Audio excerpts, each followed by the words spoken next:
who do you think Prince Charles was referring to when at the COP26 meeting he's referring to he? Now, I didn't see. I did not see your video. I saw the video, which you're going to show. Folks, you got to pay attention to this.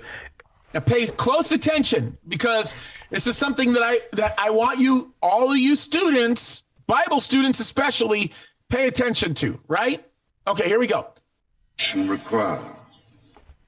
We know this will take trillions, not billions of dollars. We also know that countries, many of whom are burdened by growing levels of debt, simply cannot afford to go green. Here we need a vast military-style campaign to marshal the strength of the global private sector. We need a vast military-style campaign to marshal, and let me replay it so that you know I'm not making this up, okay? Let me just replay it. Listen to the last part of this. A vast military-style campaign to do what? Here we need a vast military-style campaign to marshal the strength of the global private sector. A vast military-style campain to marshal the strength of the what? Global private sector. Yes. Isn't that? So we're going to basically utilize the mechanisms that have been deployed by private industry to move a cashless society forward. Now, watch what he says, because this gets really significant. Watch this. With trillions at his disposal.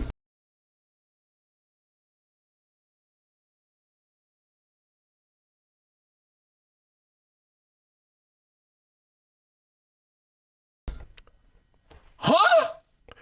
Wait. Let's rewind that again. You know what? Can we do this?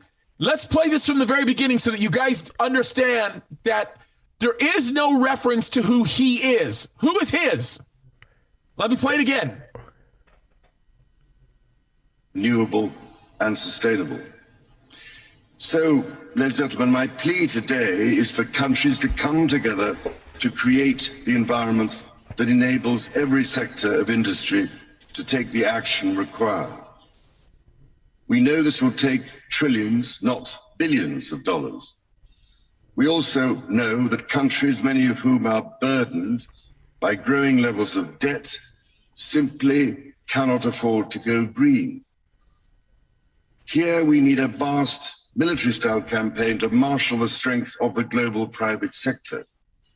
With trillions at his disposal. Who is his? Look what he goes on to say. Far beyond global GDP, and with the greatest respect, beyond even the governments of the world's leaders, it offers the only real prospect of achieving fundamental economic transition. Beyond what? Can I just say the last part of this? Beyond what? Look what he says.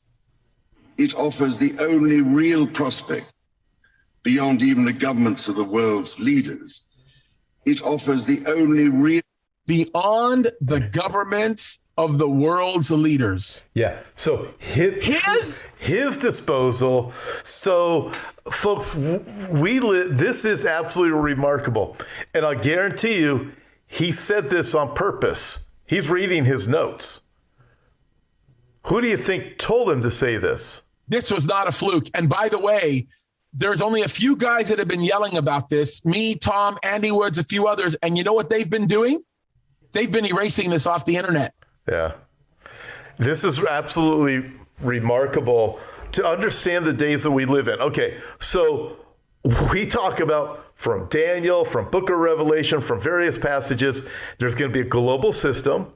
It will rise out of Europe, and they will crown their leader, and it will be a he. It won't be a she, it'll be a he.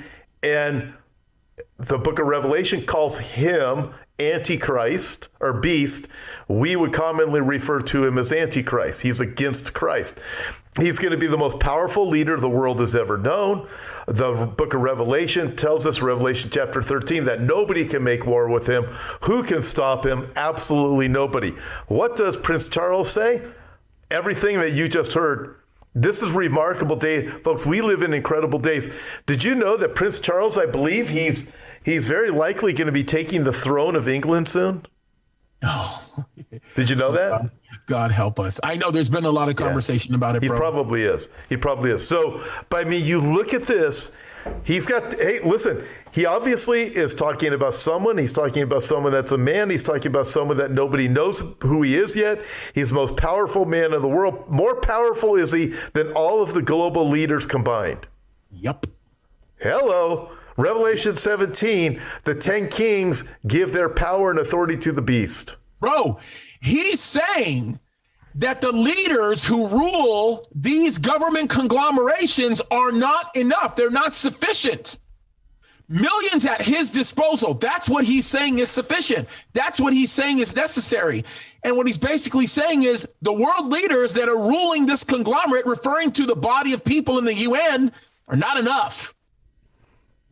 It's got to be the trillions at his disposal. Trillions at his disposal, and he is more powerful than all of them. And we're going to get all the military, the might together, muster up all of it for his strength. In other words, a military-style campaign. A military-style campaign means we're going to force this. You don't like what you say? It cuts you off. You don't do this? That's exactly what this is. Okay, so Revelation chapter 6, rider on the white horse, very first seal, goes about conquering and to conquer. He has a bow but no arrows. In other words, he has military strength, the bow, but he doesn't use it. But what does he do? He conquers, he subdues, he destroys by rules and regulations and crushing.